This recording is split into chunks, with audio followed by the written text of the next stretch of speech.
ada kekurangan lah. Kebetulan nih orang masih Nah. ya itu. Masya Allah. Nah. Dan juga mungkin seperti Shogi. Artinya juga antum lihat kalau misalnya Hai Umar itu sedang makan dengan tamu beliau di rumah, itu untuk mencairkan suasana. Terkadang mungkin ada di antara mereka itu yang tegang berhadapan dengan Hai Umar, atau mereka yang sungkan mengambil lauk di hadapan Hai Umar. Maka mungkin juga antum sering lihat kadang-kadang Hai Umar mengambil lauk tertentu maka akan dibagikan kepada orang-orang yang ada di sekitar beliau. Yang dekat-dekat beliau, misalnya daging kambing, diambilkan sayur, takut kan mau makan nama di depan Hai Umar kan takut ya, tegang mau makan ya. Iya betul. Terus. Dan lagi kadang-kadang Hai Umar di sela-sela makan beliau mengajak bicara tamu-tamu tersebut ya. Artinya kalau kita lihat berbeda dengan kita. Kalau kita ini kalau orang lagi makan nggak boleh ngomong kan seperti itu. Tapi kalau di Tarim atau di rumah Hai Umar, maka ketika Hai Umar menjamu tamu itu Hai Umar sambil bertanya, sambil bercerita kepada mereka. Iya betul. Itu di samping untuk jabar khotir, artinya untuk menjaga perasaan mereka, untuk agar mereka merasa nyaman. Kita juga pernah mendengar daripada Hai Umar bahwasanya di antara rezeki yang tidak akan dihisab oleh Allah Subhanahu wa taala nanti di hari kiamat adalah rezeki yang disuguhkan kepada tamu. Dan juga kata-kata yang diucapkan kepada tamu saat kita menyuguhkan makanan juga ini nanti akan memiliki nilai di hadapan Allah Subhanahu wa taala. Kurang lebihnya seperti itu Habib. Masya Allah. Iya Masya Allah. Jadi sifat makannya Habib Umar aja kita bahas panjang lebar ya, saking Masya Allahnya beliau ya. Iya. Dan ada lagi. Ada masih tentang makan ya, tak tambahin ya. Ya silakan. Mumpung ingat jadinya ada Habib Umar nih kalau makan ya, sebagaimana yang antum tahu juga ya, ada sebuah sunnahnya Rasulullah SAW. Bukan sebuah ya, banyak sunnahnya Rasul yang beliau lakuin ketika beliau makan. Salah satunya beliau setelah makan itu beliau membersihkan jari jemari beliau dengan lisan beliau, dibersihin sama beliau. Dan ini merupakan sunnah Rasulullah SAW. Lebih jelasnya Habib menjilat gitu ya, lebih jelasnya. Jadi biar teman-teman mafhum gitu ya. Iya, dijilat saya tiga jari beliau tuh jilat. Dan ini ada di hadisnya apa ya? Anas bin Malik ya. Kan Rasulullah SAW karena idza akala ta'aman la'iqa asabi'ahu thalath. Dulu Rasulullah kalau udah selesai makan kan dibersihin jari jemarinya dengan lidah beliau, dengan lisan beliau. Dan ini sunnah dipraktekin sama Sayyidina Habib Umar. Bahkan Ana pernah ini bersihin Habib Umar kan makan jadinya para tamu makan semuanya. Jadi pas itu ada butiran-butiran nasi, ada kerupuk, ada daging-daging yang mungkin berserakan di bawah piring yang terjatuh mungkin. Itu ketika Ana mau bersihin, mau buang istilahnya, itu nggak dikasih sama Habib Umar. Diambil sama Habib Umar, kemudian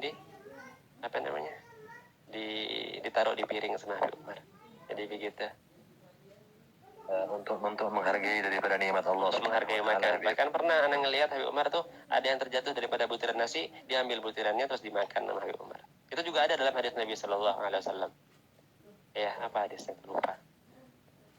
Ya, benar. Ya, Insya Allah. Nah, kita bisa lanjutkan Habib, mengingat waktu tidak begitu banyak yang kita miliki Habib. Bismillah.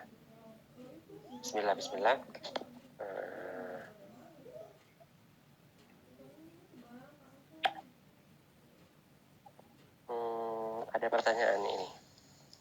Iya, ada teman kita yang bertanya, Bib, apakah kita bisa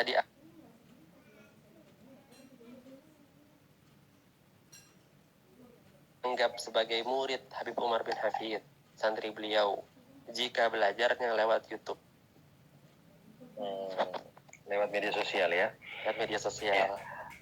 Ya. Jadi mungkin ada ikhwan atau murid-murid beliau yang juga paham akan hal ini, juga antum juga mungkin Habibana, ada sebuah konten video ini juga bisa dilihat oleh ikhwan juga, apa yang disampaikan oleh Habib Umar, dan juga mungkin antum pernah hadir ada di situ ketika Habib Umar menyatakan ketika ada sebuah pertanyaan dari sebagian teman-teman dari Asia Tenggara, yang waktu itu bertanya kepada Habib Umar apakah bisa seorang mengambil artinya akhir ya belajar kepada Habib Umar melalui media sosial. Maka secara global Habib Umar mengatakan bahwasanya itu bisa dianggap melihat daripada kesungguhan, melihat daripada niat dari orang tersebut yang bersangkutan.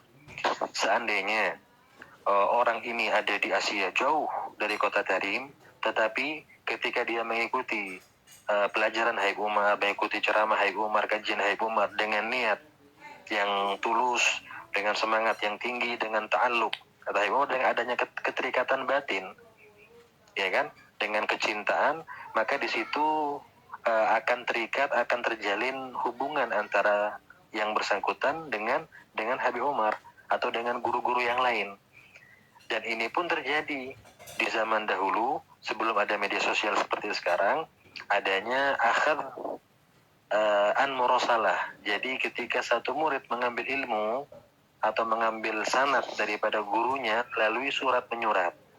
Jadi si fulan ini ngirimkan surat kepada gurunya nanti kirim surat balasan, artinya tidak bertemu secara langsung.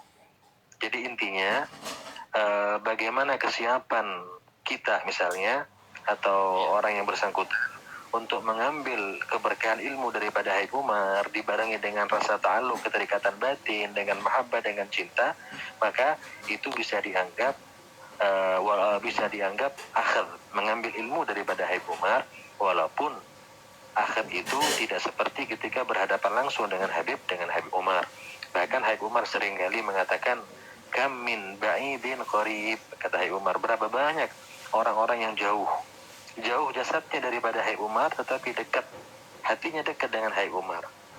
Ya, jadi seperti yang kita ketahui bahwasanya orang-orang yang Allah berikan kekhususan, Allah berikan kasyaf, Allah berikan mata hati yang bersih, mata hati yang cemerlang, sehingga dia bisa melihat sesuatu yang tidak bisa dilihat oleh orang lain. Aulia lah, para aulia, maka mereka mengetahui hal-hal yang tidak diketahui daripada orang lain. Jadi bisa jadi kita yang memiliki kecintaan batin dengan Habib Umar, maka akan tersambung ruhnya dengan Habib Umar dengan cara mimpi, dengan cara dia diberikan suatu amalan khusus oleh Habib Umar, dengan cara apapun. Yang jelas intinya adalah bagaimana membangun kecintaan kepada Habib Umar dan kepada guru-guru yang lain. Paling tidak seperti sabda baginda Rasul Muhammad SAW, almar'u ma'aman ahab, ya, orang itu akan dikumpulkan kelak dengan orang yang dicintainya. Nah, Habib, jadi intinya dianggap sebagai santri ya, walaupun lewat YouTube gitu ya. Ya, selama di sana ada niat, ada sidik. Iya, ada sidik di situ, ada sidik, kejujuran, kesungguhan, mahabbah, dan ada ta'alluq. Nah, Habib, saya lanjutkan Habib ya. Ini ada pertanyaan untuk antum dari sebagian ikhwan yang menanyakan kenapa rumah Habib Umar yang di sebelah luar itu tidak diplester, ya. Jadi kalau kita pernah ke rumah Habib Umar itu yang ya, di sisi rumah beliau itu tidak ada plesterannya. Itu kenapa, Habib? Bisa dijelaskan, Habib? Oh, iya. Dulu penjelasan ini Al-Fagir dapatnya dari antum. Coba antum aja yang jelasin. Fadhal antum aja ya. Ya, jadi begini. Ini apa yang Al-Fagir lihat, apa yang Al-Fagir saksikan dari keadaan rumah Habib Umar selama 8 tahun. Jadi kalau Al-Fagir lihat itu rumah Habib Umar itu tidak semewah yang kita bayangkan. Kalau dikatakan rumah Habib Umar besar, ya betul besar. Tetapi besarnya itu untuk kebutuhan. Besarnya itu karena sering ada istimaat, ada pertemuan-pertemuan, ada perkumpulan, ada pengajian di rumah Habib Umar, ada pertemuan para santri di sana.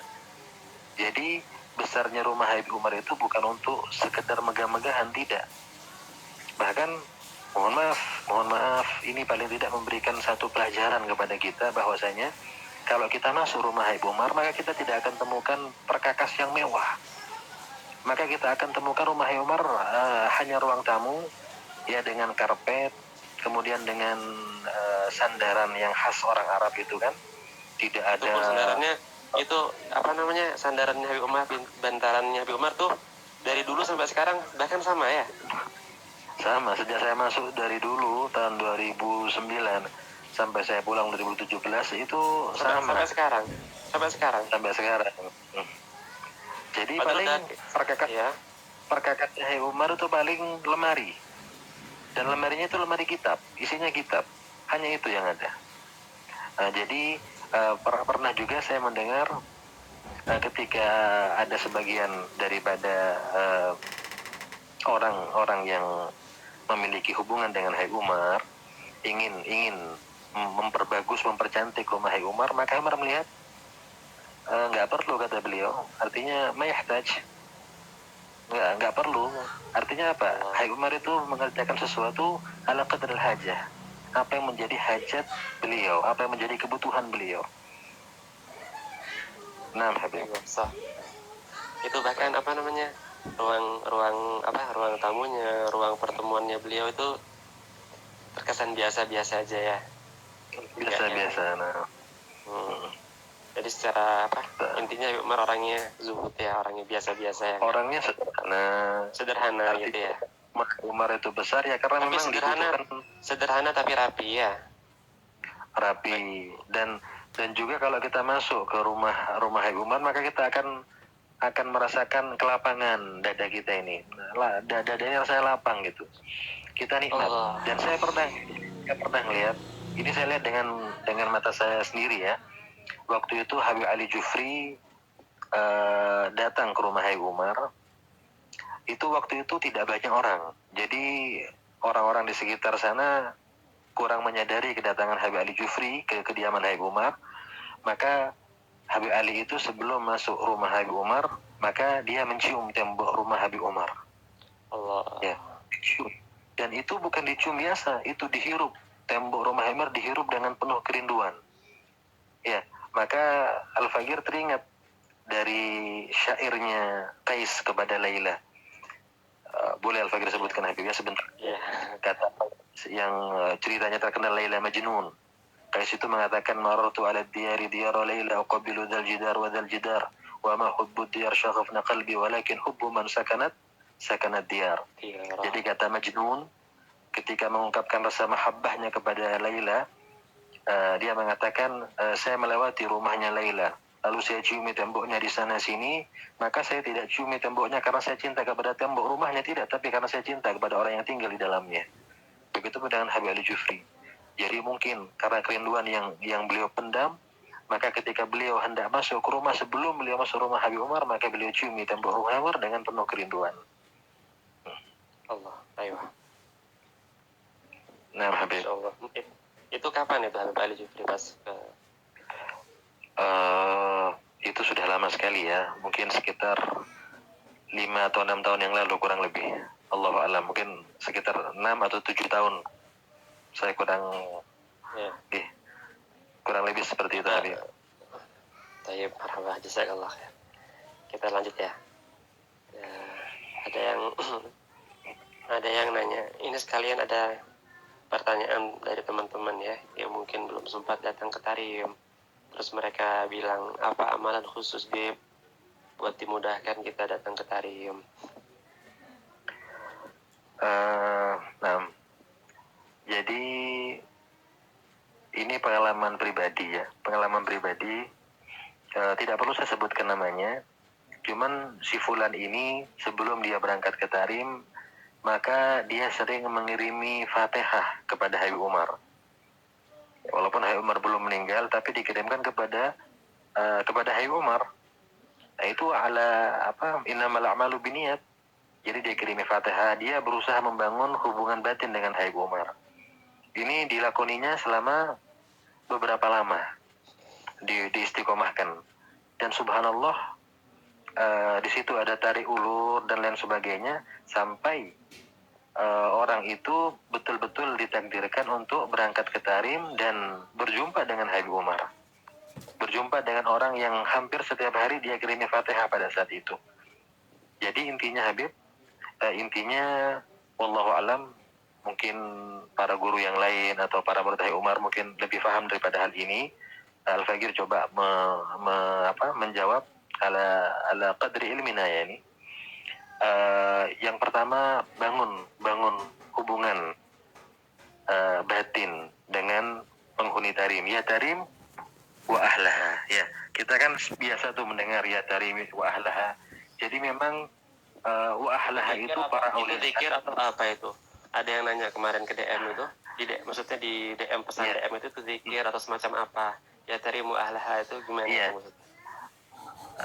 Jadi kalau bisa dikatakan ya tarim wa ahlaha, ini tarim, kota tarim wa ahlaha para aulia tarim, dan itu termasuk hal yang diistiqomahkan oleh Sayyidina Umar Al-Mukhdar, Umar bin Abdul Rahman As-Saggaf. Di antara wirid beliau membaca ya tarimu ahlaha.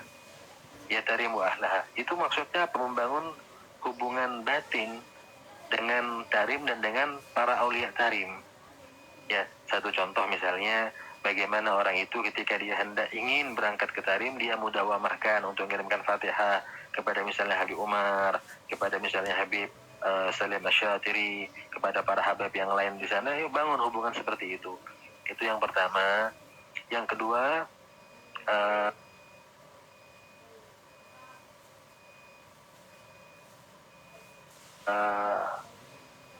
niat minta kepada Allah Subhanahu wa taala, ya.